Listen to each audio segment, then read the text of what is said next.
We swallow our lives without ever really tasting them. We're always in such a rush to get to the next thing, the next meeting, the next glowing screen.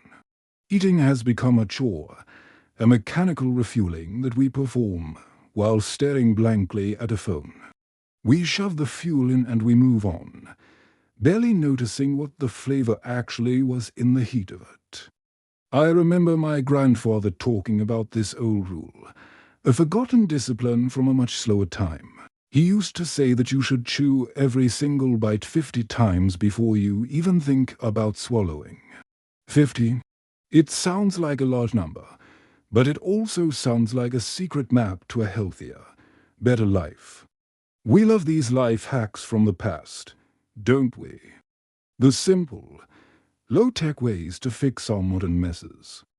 I decided to try it yesterday, thinking it would turn me into a mindful, Zen-like master of my own gut.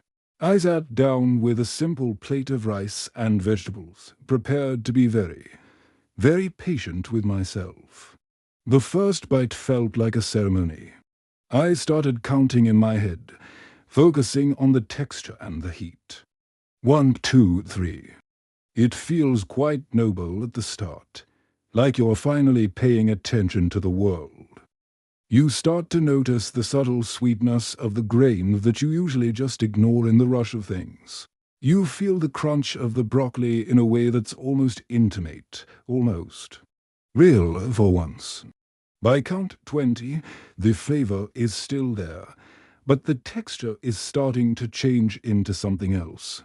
By count 30, the bite has become a sort of liquid, a mush. A science experiment in your own mouth. It's at this point that you realize just how long 50 seconds actually feels when you're just sitting there. I looked at the clock, and I had only eaten 3 bites in 5 minutes. At this rate, I'd be here until midnight. There's a dry irony in trying to save your health by making your lunch take as long as a part-time job. My jaw started to ache. A dull, heavy throb right at the hinge of the bone that I've never felt before. I didn't even know I had muscles there that could get tired. But here they were, staging a loud protest. We focus so much on the what of our diet that we completely ignore the how and the when. I felt like a cow in a field, just grinding and grinding away at the same green leaf for an eternity. Is this what being present feels like? Just a very long, very boring conversation with a piece of cabbage. I noticed you're probably shifting in your chair right now, maybe wondering if you should try it tonight. I'd suggest starting slow, maybe 10 chews. 50 feels like a marathon for someone who only runs for buses. By the 3rd day, the mindfulness was starting to feel a lot more like a very specific kind of torture. Every meal became a battle of wills between my growing hunger and my stubborn, counting brain. I started to dread the sound of the fork hitting the plate. It was the bell for the next round of the fight. I lost the joy of the spices and the sauces. Everything just turned into the same grey substance eventually. It turns out that food isn't meant to be held in the mouth for that long. It loses its soul and personality. I found myself thinking about the scientists who say our brains need variety and surprise to stay happy. Is a thin waste worth the loss of the pleasure of a quick, spicy, and perfectly messy bite of street food? I was definitely eating less, though. Mostly because I was just too tired to keep chewing after half a bowl. So, the weight loss part is real. But it's not because of some secret metabolic magic or ancient wisdom. It is just that eating becomes so difficult and so boring that you eventually just give up and go for a walk. It's a very effective way to kill an appetite, but it also feels like a way to kill a small part of your spirit. I went to a restaurant with a friend on Thursday, and it was a total social disaster. He was halfway through his dessert by the time I was finishing my first appetizer, and the silence was heavy. I couldn't talk because I was always at count 42 or 48, and I didn't want to lose my place. We connect through food, but this rule makes you a solitary island in the middle of a very noisy ocean. You become a spectator in your own life, watching the conversation happen while you focus on the grind. I noticed the way people look at you when you're chewing that long. It's a mix of concern and confusion. They think you're having a medical emergency, or maybe you've just finally lost your mind in the search.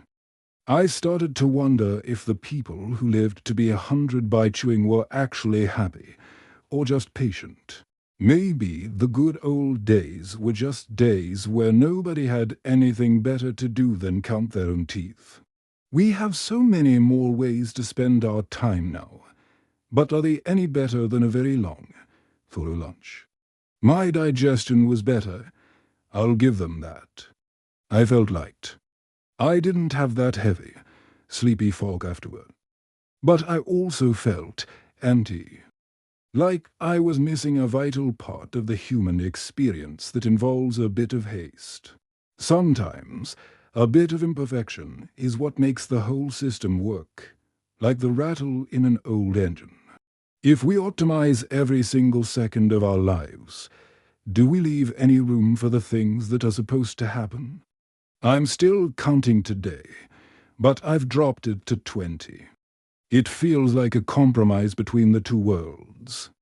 My jaw is still a bit stiff, and I still find myself looking at the clock more than I probably should at lunch. I wonder if the demon of discipline is just a person who is too afraid to let go and see what happens. We swallow our lives without ever really tasting them, but maybe some things are meant to be swallowed whole. I think I'll try to have a meal with a friend tomorrow and actually listen to what they have to say for once. The rice is still in the bowl, and the count is still in my head, but I'm not sure which one is more real. It's a quiet house, and the sound of the chewing is the only thing I can hear right now in the room. I'm not sure if I'm healthier, but I am definitely more aware of how much work it takes to just stay still. The ground is solid, the jaw is tired, and the bowl is finally empty after a long and very quiet hour. If you find yourself counting your next bite, just remember to breathe between the numbers and look outside. There's a whole world happening while you're busy, and it doesn't wait for you to reach 50 to move on. I think I'll just sit here for a minute and not do anything at all. No chewing, no counting, just silence. It's enough, I suppose, to just be here and not have to fix anything for at least a few seconds today. We swallow our lives without ever really tasting them, and sometimes that's exactly how it's supposed to be. Thank you for listening. I'll see you in the next episode.